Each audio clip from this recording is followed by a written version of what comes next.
Bonjour tout le monde, nous sommes au jour 3 de nos trucs et astuces pour préparer au mieux les fêtes de fin d'année.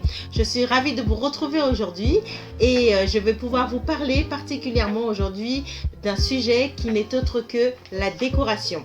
Je sais que la décoration ne parle pas à tout le monde, je sais que c'est pas toujours évident, c'est aussi parfois un point sur lequel on se permet de faire l'impasse parce que on n'est pas inspiré, parce que c'est pas notre credo, mais c'est vrai que sincèrement c'est un point qui moi personnellement j'affectionne énormément, mais je pense aussi que c'est quelque chose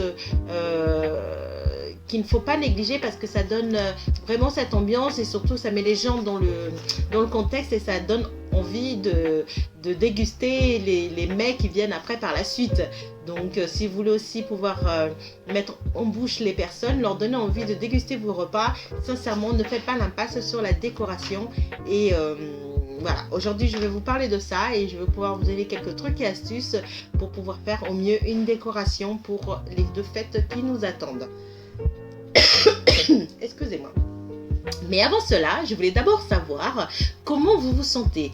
Dans quel état êtes-vous actuellement? Est-ce que vous êtes déjà dans cette ambiance des fêtes de fin d'année? Est-ce que cette année, vous avez la tête déjà à la fête? Est-ce que cette année, vous allez pouvoir vraiment réveillonner comme vous le faites les années précédentes ou pas du tout? Est-ce que le coronavirus est venu gâcher un petit peu vos plans?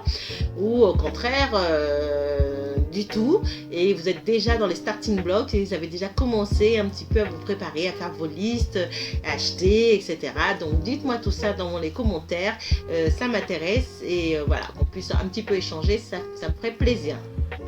Alors maintenant, sans plus tarder, rentrons dans le vif du sujet de la décoration.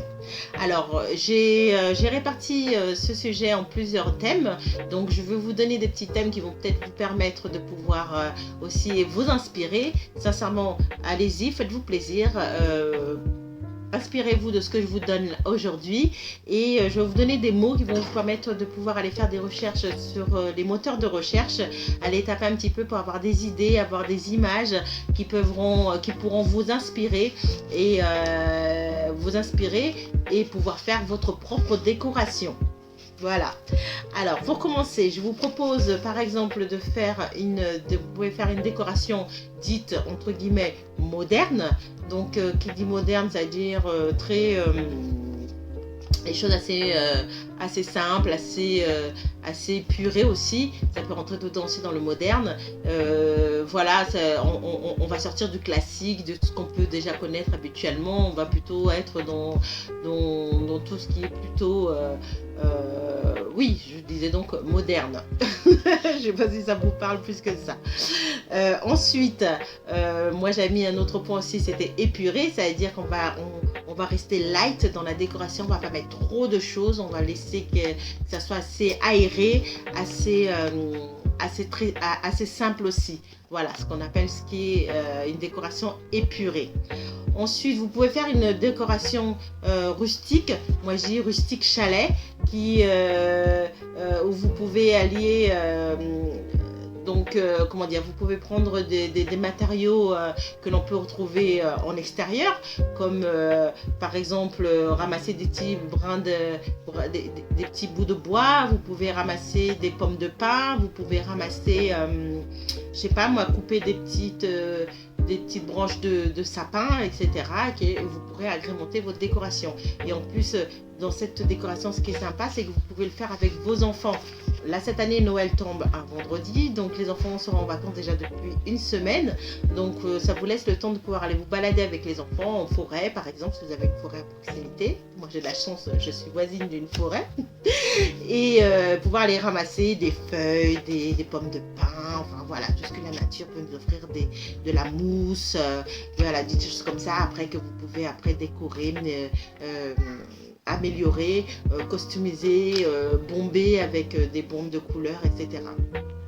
Et les enfants en plus sont friands, sont super contents après de voir que vous pouvez faire des choses ensemble et que vous mettez en valeur à la décoration. Ils sont fiers d'eux et n'hésitez pas aussi de le relever auprès de vos invités que c'est une décoration faite avec les enfants.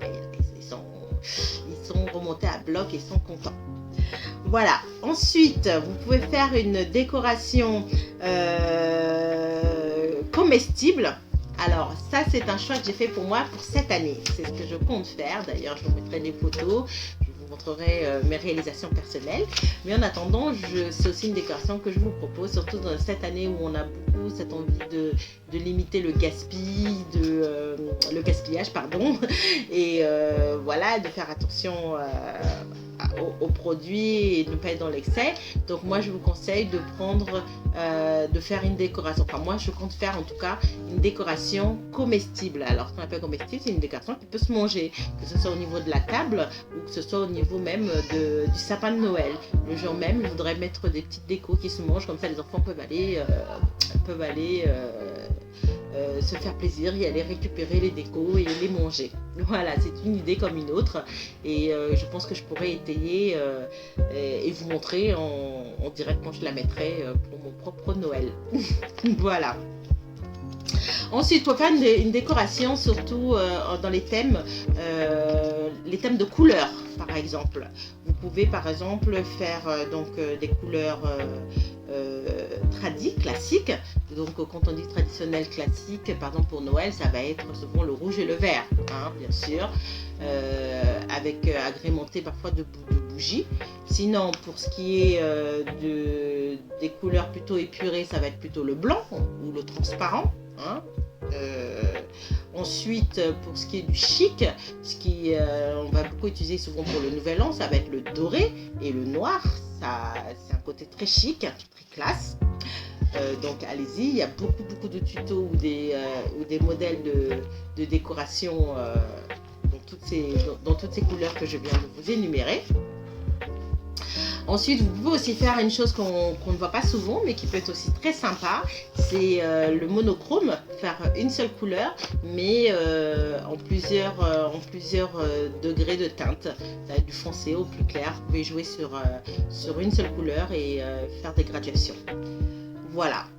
Ensuite, dans la décoration, pensez aussi à tout ce qui est bougies et photophores. Ça relève vachement une décoration, ça la rend vraiment plus scintillante, plus élégante. Donc n'hésitez pas à utiliser beaucoup des bougies. Vous pouvez mélanger les bougies, prendre des bougies rondes, des grandes, des fines. Et pareil pour les bougeoirs. Vous pouvez faire de la récup avec des pots en verre, des pots de confiture, etc. Ou même des pots de yaourt. Et les décorer, les customiser bien sûr, par exemple toujours avec les enfants. Ou sinon, tout simplement, si vous n'avez pas le temps de faire tout ça, vous pouvez simplement acheter du ruban et entourer votre pot et faire un joli nœud. Ça prend pas énormément de temps et ça a un effet super. Voilà, donc ça peut vous servir de bougeoir. Un autre point, au niveau donc de la nappe, des chemins de table et des serviettes, qui bien sûr ne faut pas non plus négliger parce que ça habille aussi votre table. Donc pour ce qui est de la nappe, si vous pouvez prendre une nappe ou en papier ou une nappe en tissu. Alors si vous prenez les nappes en papier, sincèrement s'il vous plaît, ne prenez pas des nappes premier prix qui ont tendance à vite s'abîmer dès qu'il y a une petite goutte qui va tomber dessus. Si vous n'avez pas la chance si vous avez une ou deux personnes un petit peu maladroites qui vont renverser une ou deux choses sur votre table, votre table aura tendance à vite s'abîmer et toute la décoration n'aura servi pas à grand chose avant même parfois à la fin de tout votre repas. Donc pour ça, je vous conseillerais de prendre plutôt des nappes non intissées qui ont cette capacité de ressembler très fortement à des vraies nappes en tissu et en plus elles sont beaucoup plus résistantes. Après bien sûr ça reste du papier, hein, on est bien d'accord, mais c'est beaucoup plus résistant. Voilà, et en plus elles existent se déclinent en plusieurs coloris et ça c'est juste top quoi. Sinon, vous avez au niveau des chemins de table, je vous conseillerais de prendre aussi, si vous n'avez pas envie de vous casser la tête à faire plein de petites décorations, faire trop de chichi, un chemin de table vous habille aussi une table, vous décore une table pour 3 fois rien. Donc vous avez juste à dérouler votre chemin de table et couper, et après peut-être agrémenter de quelques bougies, et puis parfois le tour est joué, il n'y a pas besoin de rajouter plein de grand chose, sinon si ce n'est que peut-être de toutes petites décos, des petites choses qui brillent ou des petits pétales et puis voilà, et le tour est joué quoi. Et vous avez déjà quelque chose de déjà décoré quoi. Si vous n'êtes pas du genre à vouloir passer des heures dans la confection de votre décoration. Voilà, sinon pour ce qui est des serviettes de table, je vous conseille donc vous pouvez aussi bien prendre en tissu qu'en papier, comme toujours. Mais sinon, si vous prenez des serviettes, non, même les deux d'ailleurs, vous pouvez faire des pliages. Moi, par contre, là, je vous recommanderais vraiment de faire des pliages, parce que ça aussi, ça vous habille une table avec en 3 fois rien, quoi. La seule chose, c'est qu'il faut prendre le temps de faire le pliage. En plus, si vous êtes nombreux à table, bon, normalement, logiquement, cette année, on n'est pas nombreux à table, hein, vu le corona et quand on a demandé de ne pas être nombreux. Bref. Sinon, donc, faites des pliages. Il y a des très beaux pliages, il y a des super tutos sur plein de pliages différents, sur plein de thèmes différents. Et voilà, et puis comme je disais déjà pour la déco, prenez le temps de le faire aussi avec les enfants. Ils aiment ça, ils sont super contents. Et voilà, quoi, ça fait une activité. Et vous pouvez aussi le faire en avance. Comme vous avez dit, prévoyez plein de choses à faire en avance. Ne le faites pas le jour même. Vous pouvez le faire la veille et le mettre dans un petit carton, dans un petit lieu de côté. Et comme ça, quand vous dressez la table, vous n'avez plus qu'à poser, que ce soit dans vos assiettes ou sur la nappe. Voilà. Et il y a des choses super sympas. Ensuite, vous pouvez aussi, pour votre décoration, faire aussi des marque-places. Vous pouvez faire avec plein d'idées différentes. Ça peut être des marque-places alimentaires, donc avec du pain, avec des petits biscuits faits maison, bien sûr, et ou sinon des petits objets, des petites choses faites maison, comme des petits sapins ou des petites décos, voilà. Donc, si vous voulez bien sûr placer les gens sur la table, hein. Voilà une chose que vous pouvez faire. Ensuite, donc, pour la décoration, là, si vous faites le choix de faire un buffet ou un cocktail, ne négligez pas non plus la table du buffet, même si c'est vrai qu'on ne s'assoit pas dessus et qu'on est plutôt en position d'être assis sur les canapés, etc. Mais la table du buffet où les gens vont les servir, ne négligez pas aussi cette décoration, parce que c'est pareil, ça égaye aussi et c'est super, ça donne encore plus envie de manger. Alors, la table de la décoration du buffet, donc des petits conseils professionnels, je vous donnerais, ce serait de faire des tables où on sent qu'il y a du volume. Vous savez, comme les traiteurs, quand vous allez dans les réceptions, dans les mariages, etc., vous voyez, les traiteurs ont tendance à utiliser des présentoirs pour permettre aussi des présentations, ce sera un peu plus en hauteur ou en largeur, etc., pour que tout ne soit pas au même niveau. Donc, jouez sur ça, jouez sur les volumes, que tout ne soit pas au même niveau. Et pour ça, un petit secret... de pro, avant de mettre la nappe, mettez des petits objets sur la table qui vous permettront après de poser des plats, des plateaux, des assiettes dessus. Mais bien sûr, prenez des objets qui restent stables. Par exemple, vous pouvez prendre des livres, comment on appelle ça, des catalogues. Vous pouvez utiliser comment dire, des formes en polystyrène. Ça, c'est plus du côté professionnel. Mais voilà, ce sont des choses que vous pouvez poser sur la table, ou même aussi des présentoirs à gâteaux, vous savez, sur pied. Vous pouvez les poser et après, vous recouvrez votre table. Quand vous avez mis tout ça, vous éparpillez de façon. Après, vous remettez la nappe dessus et ça vous fait une table avec des niveaux différents. Et après, vous pouvez juste poser vos plats dessus et voilà, ça donne du relief à votre table. Ça fait pas juste une table où on a placé les assiettes les unes après les autres. Voilà, petite astuce professionnelle. Ben voilà, mais je pense que je ferai une vidéo, je ne pense pas, c'est sûr que je ferai une vidéo où je vous montrerai un petit peu comment dresser cette table-là avec cette idée de mettre des niveaux différents. Pareil aussi dans la présentation de vos mets, de vos plats, ne mettez pas tout seulement dans des assiettes, les mêmes assiettes, etc. Essayez de varier vos assiettes, prenez donc des assiettes, des plats, des plateaux, et aussi par exemple jouez aussi sur le fait que vous pouvez aussi présenter certains apéritifs sur des brochettes, par exemple, donc ça donne aussi un volume en hauteur dans vos présentations. Utilisez par exemple des pots de fleurs, vous aurez aussi décoré, bien nettoyé bien sûr et décoré, vous pouvez mettre vos tiges de brochettes par exemple dedans. Ensuite, qu'est-ce que vous pouvez utiliser aussi, des pots en verre, aussi de récupération comme les pots de confiture, etc. Vous pouvez mettre aussi certaines apéritifs dedans. Voilà, n'hésitez pas de jouer sur les formes, les différentes formes de vos plats, ça égaye encore plus votre table. Donc voilà, je pense que j'ai fait le tour.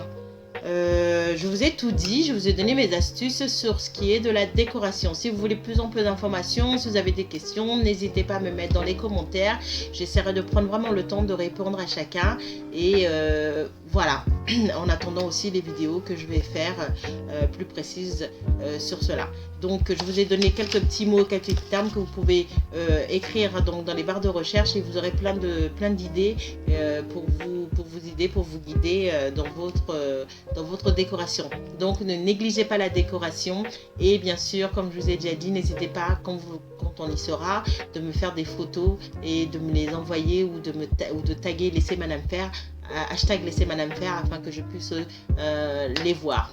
Voilà, et si vous avez des questions, n'hésitez pas. Sur ce, je vous laisse. Je vous dis donc à la prochaine vidéo, et où on parlera d'un autre thème. Voilà, sur ce, ciao ciao mes gourmands d'amis. Bisous à vous. Portez-vous bien.